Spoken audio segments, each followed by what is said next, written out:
আপনাদের এক প্রসাদের গল্প বলবো।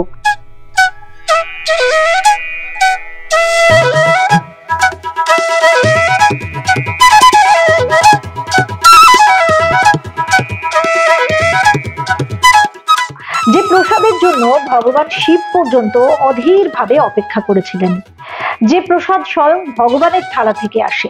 আগে ভগবান সেই প্রসাদ গ্রহণ করেন, মানে খাবার খান, তারপর সেই প্রসাদ তার ভক্তদের মধ্যে চলে যায়।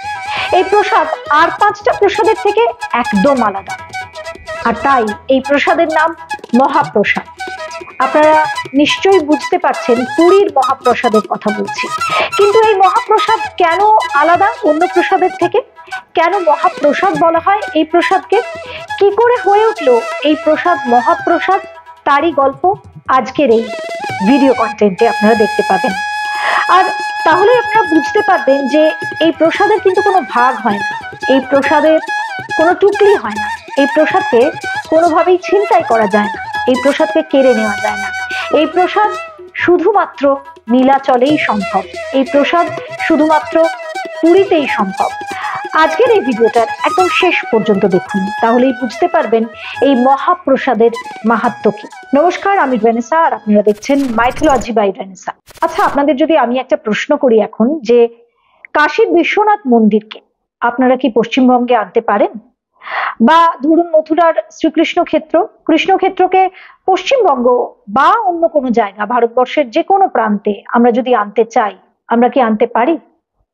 আমরা একটা কৃষ্ণ মন্দির করতে পারি, আমরা একটা জগন্নাথের মন্দির করতে পারি, যা ভারতবর্ষ এবং পশ্চিমবঙ্গের বিভিন্ন স্থানে রয়েছে, কিন্তু তার মাহাত্ম্যকে কি আনতে পারি? পুরোপুরি হুবহু টুকলি কি করা যায়, বা বলা ভালো ছিনতাই কি করা যায়? হয়তো না।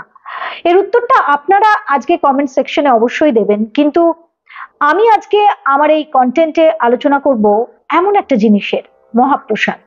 যে মহাপ্রসাদকে নিয়ে টানা হ্যাচড়া করা আসলে ভগবানকেই উপেক্ষা করা, যে মহাপ্রসাদকে নিয়ে টুকলি করা, যে মহাপ্রসাদকে নিয়ে ছেলে খেলা করা আসলে ভগবানকেই অপমান করা। কেন বলছি সেটা আজকের এই কন্টেন্টটা দেখলেই আপনারা একেবারে হুবহু বিশ্বাস করবেন। এই কন্টেন্টটার একদম শেষ পর্যন্ত দেখুন, আর যদি এই কন্টেন্টটা আপনাদের ভালো লাগে তাহলে অবশ্যই লাইক, শেয়ার আর এই চ্যানেলটা সাবস্ক্রাইব করতে ভুলবেন না, কারণ আপনাদের সাবস্ক্রিপশন আমাকে অনেকটা বেশি আত্মবিশ্বাস দিচ্ছে। টিভির জগতের পর এটা একেবারে নতুন একটা ক্ষেত্র, তাই আপনাদের যতটা ভালোবাসা পাচ্ছি ততটাই আনন্দ যেমন হচ্ছে, ঠিক তেমন উৎসাহ পাচ্ছি নতুন নতুন কন্টেন্ট তৈরি করতে। আর কমেন্ট সেকশনে অবশ্যই আপনাদের মতামত জানাতে ভুলবেন না। ওই যে একটা প্রশ্ন করলাম যে পুরীর মাহাত্ম্য কি এ রাজ্য এবং এদেশের যে কোনো জায়গায় আনা সম্ভব, আনা যায়, আর সেটা আনা কি উচিত? এবং মহাপ্রসাদ নিয়ে এই যে বিভিন্ন রকমের কথা শোনা যাচ্ছে, সেগুলো কি করা যায়? সেটা কি আসলে ভগবানকেই অপমান করা নয়? আপনাদের কি মতামত? নিরপেক্ষ মতামত লিখুন। যে পুরীতে আমরা বারবার ছুটে যাই তা আমাদের একান্ত আপন, আমাদের প্রাণের ঠাকুর শ্রী জগন্নাথ, আর তার আবাস পুরীর আর এক নাম দশাবতার ক্ষেত্র। শ্রী বিষ্ণু পুরীতেই মৎস্য, কূর্ম, বরাহ, নৃসিংহ মূর্তি ধারণ করেছিলেন। পুরাণে রয়েছে ভগবান বিষ্ণু এখানেই নানা অবতার রূপে অবতীর্ণ হয়ে কাজে অন্য জায়গায় গিয়েছিলেন এবং দুষ্ট বধ করে ফিরে আসেন ঠিক এইখানে পুরীতে। পালককর্তার আবাস পুরীর তাই কখনোই বিকল্প হয় না। ভগবানকে চর্মচক্ষে দেখবেন বলে কত ভক্তই তো রোজই উপস্থিত হন এই পুরীতেই। অন্য সব তীর্থস্থানে দেবতার উচ্ছিষ্ট হয়, কিন্তু পুরীর জগন্নাথ ধামের প্রসাদ মহাপ্রসাদ কেন? ভগবানকে চর্মচক্ষে দেখার জন্য, একটিবার নিজের চোখে দেখার জন্য লাখো ভক্ত প্রতিদিনই পুরীতে হাজির হন। কিন্তু শুধু কি ভগবানকে একটিবার চোখের দেখা, তার জন্য কি পুরীতে যাওয়া? না, আরো একটা কারণ রয়েছে। স্বয়ং ভগবানের থালা থেকে যে খাবার আসে ভক্তের কাছে, তাই তো মহাপ্রসাদ। আর এই মহাপ্রসাদ পেতেও বহু ভক্ত, লাখো অগণিত ভক্ত জড়ো হন পুরীর মন্দিরে। আর তাই পুরীর মন্দিরের কোনো বিকল্প হয় না, আর তাই পুরীর মহাপ্রসাদেরও কোনো বিকল্প হয় না। কিন্তু কেন এই মহাপ্রসাদ অমৃতের সমান? আজকের এই ভিডিও কন্টেন্টে সেটাই আপনাদের খুব ডিটেইলে বলবো, একদম শেষ পর্যন্ত শুনবেন আজকের এই কন্টেন্টটা। জগন্নাথ দেবের প্রসাদ তখনই মহাপ্রসাদ হয় যখন তা মা বিমলাকে নিবেদন করা হয়, আর তারপর দুজনের প্রসাদ আমরা যাকে মহাপ্রসাদ বলি আমাদের কাছে আসে। এ এক অপূর্ব মেলবন্ধন বৈষ্ণব এবং শাক্ত পূজা রীতি। এর পিছনে রয়েছে একটা আশ্চর্য কাহিনী। একবার ভগবান শিবের উপর খুব রেগে গিয়েছিলেন মাতা পার্বতী। কেন জানেন? মহাদেব তাকে ছাড়াই এক কাণ্ড করে বসেন। তাকে না দিয়েই হ্যাংলার মতো খেয়ে নিয়েছিলেন প্রসাদের কণা, তাও যে সে প্রসাদ নয়, স্বয়ং নারায়ণের প্রসাদ, যাকে আমরা চিনি মহাপ্রসাদ নামে। আপনি হয়তো ভাবছেন নারায়ণের প্রসাদ খাওয়া ভগবান শিবের জন্য এটা কি এমন ব্যাপার? এখন তো পুরীতে আনন্দবাজারে গেলেই মিলবে মহাপ্রসাদ থেকে শুরু করে 56 ভোগের সবটাই, কিন্তু সে যুগে ব্যাপারটা এতটা সহজ ছিল না। সেই পুরাণের যুগে নারায়ণের প্রসাদ মানুষ তো দূরের কথা, স্বয়ং দেবাদি দেবও পেতেন না। তখন এই প্রসাদ পাওয়ার অধিকার একমাত্র দেবী লক্ষ্মীর ছিল। কিন্তু একবার নারদের খুব ইচ্ছে হলো তার প্রভু স্বয়ং নারায়ণের প্রসাদ পাওয়ার, কিন্তু তা কি করে সম্ভব? তখন তিনি দেবী লক্ষ্মীকে খুশি করার জন্য তার তপস্যা শুরু করলেন। সে ছিল এক কঠোর তপস্যা। এই তপস্যা করতে করতে নারদের প্রায় 12টা বছর লেগে গিয়েছিল। 12 বছর কেটে যাওয়ার পর দেবী তার তপস্যায় খুশি হয়ে আবির্ভূতা হলেন। বললেন, নারদ, তোমার কি বর চাই আমার কাছে চাও। নারদ তখন স্বয়ং নারায়ণের প্রসাদ পাওয়ার ইচ্ছের কথা দেবী লক্ষ্মীকে জানালেন, কিন্তু তা কি করে সম্ভব? কারণ এ তো কিছুতেই সম্ভব নয়। এর অধিকার তো একমাত্র দেবী লক্ষ্মীর। স্বয়ং নারায়ণের প্রসাদ কাউকেই দেওয়া যেত না তখন দেবী লক্ষ্মী যেহেতু বর দিয়েছেন, তাই তিনি নারদকে কিছুক্ষণ অপেক্ষা করতে বললেন। একটু অপেক্ষা করো। তারপর যখন ভগবানের খাওয়া হলো, যখন নারায়ণের খাওয়া শেষ হলো, তখন তার খাবার থেকে কিছুটা খাবার তিনি নারদকে দিলেন, আর সেই থেকেই তা হলো মহাপ্রসাদ। নারদ তো খেয়ে দিয়ে খুব খুশি হলেন, আর খাওয়া দাওয়ার পর তিনি রওনা দিলেন কৈলাসের দিকে। মহাদেব সব শুনে তো নারায়ণের প্রসাদ পাওয়ার জন্য আকুল হয়ে উঠলেন, কিন্তু প্রসাদের কিছুই তো নারদ অবশিষ্ট রাখেননি। ভালো করে খুঁজে দেখা গেল নারদের হাতে তখনও লেগে রয়েছে অল্প একটু প্রসাদের উচ্ছিষ্ট। তাই গ্রহণ করলেন মহাদেব। নারায়ণের প্রসাদের এমনই গুণ যে এতেই আনন্দ তাণ্ডব শুরু করলেন মহেশ্বর। কেঁপে উঠল সৃষ্টি। এই বুঝি সব লন্ড ভন্ড হয়ে যায়। এবার টনক নড়ল দেবী পার্বতীর। শিবের তাণ্ডবে বিশ্বজুড়ে তার সন্তানদের যে কি অবস্থা তার বলার অপেক্ষা রাখে না। তাই মহাদেবের কাছে এসে জিজ্ঞাসা করলেন, ব্যাপার কি? সব শুনে অভিমানে স্বামীর থেকে দূরে গিয়ে বিষ্ণুর তপস্যায় বসলেন দেবী।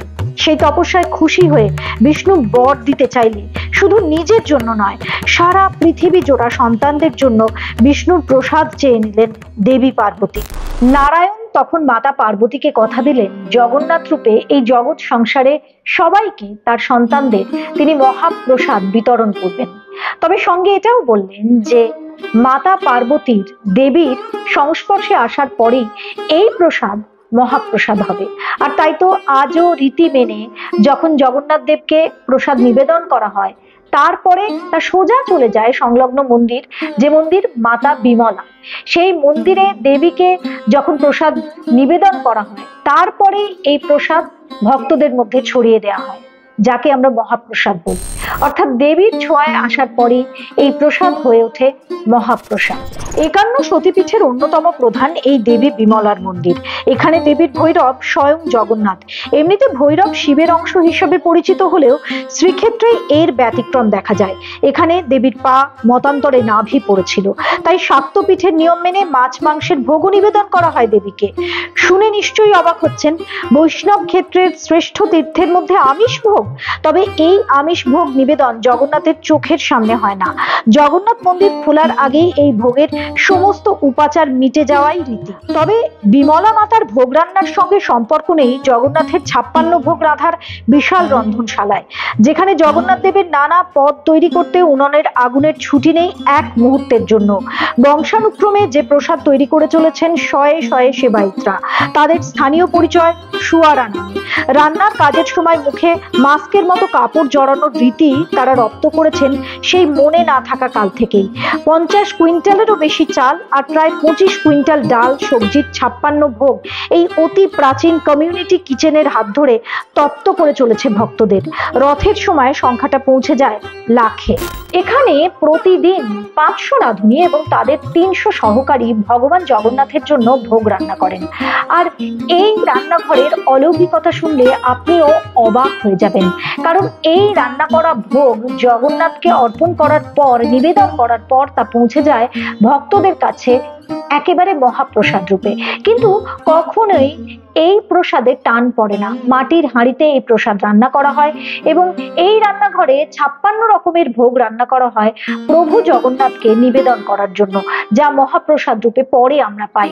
কিন্তু ভক্তের সংখ্যা যতটাই বেশি হোক, কখনোই আজ পর্যন্ত কোনোদিনও সেই প্রসাদের টান পড়েনি। শেষ ভক্ত প্রসাদ গ্রহণ না করা পর্যন্ত খাবার থাকে এখানে। প্রসাদ এক ভিন্ন উপায়ে রান্না করা হয়। যদি খাবার রান্না করা হয় একটির উপরে আরো একটি বাসন রেখে, তাহলে সবচেয়ে নিচের পাত্রের খাবার প্রথমে রান্না হবে, এটাই স্বাভাবিক, কারণ এটিতে আগুনের সবচেয়ে বেশি তাপ পাওয়া যায়। কিন্তু জগন্নাথ মন্দিরের রান্নাঘরে উল্টোটাই ঘটে।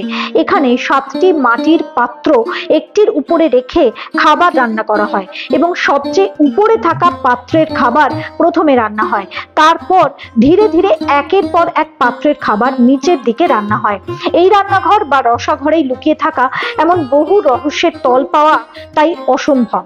কিভাবেই বা বছরের পর বছর এই ভোগের স্বাদ একই রকম। আর তাই তো এই প্রসাদ অনন্য, এই প্রসাদ অলৌকিক। এই প্রসাদ তৈরি করার প্রক্রিয়ার রহস্য আজ অব্দি কেউ সমাধান করতে পারে। এক চরম রহস্য। তাই এই প্রসাদ মহাপ্রসাদ, যা স্বয়ং ভগবানের থালা থেকে আমাদের কাছে আসে। ভগবান বিভিন্ন জায়গায় থাকতে পারেন, বিভিন্ন জায়গায় বিভিন্ন মন্দিরে তিনি বিরাজ করেন, তার অংশ বিরাজ করে, কিন্তু তিনি যান, আসেন, থাকেন শুধুমাত্র পুরীতে। আর তাই একে ধাম বলা হয়, জগন্নাথ ধাম, যা শুধুমাত্র পুরীতেই সম্ভব। জগন্নাথ ধামের কোনো ক্লোন, কোনো টুকলি, কোনো বিকল্প হয় না। আর জগন্নাথের মহাপ্রসাদ, তারও কোনো বিকল্প হয় না। কিন্তু যদি জগন্নাথ ধামকে নিয়ে, জগন্নাথের এই মহাপ্রসাদকে নিয়ে কেউ টানাটানি করে, টানা হ্যাচড়া করে, ছেলে খেলা করে, তাহলে সেটা অন্যায়ের সামিল। আর সেটাকে আমরা মূর্খামি বলতে পারি, বোকামি বলতে পারি। আপনারা কি বলেন? আপনাদের মতামতে অবশ্যই জানান। জগন্নাথের মহাপ্রসাদের মাহাত্ম্য সম্পর্কে আপনাদের মতামত এবং কমেন্টে অবশ্যই আমাকে জানাবেন। আর অবশ্যই এই চ্যানেলটা সাবস্ক্রাইব করে নেবেন। আরো একটা ভিডিও কন্টেন্ট নিয়ে খুব তাড়াতাড়ি হাজির হচ্ছি। ততক্ষণের জন্য নমস্কার। সবাই ভালো থাকবেন। জয় জগন্নাথ।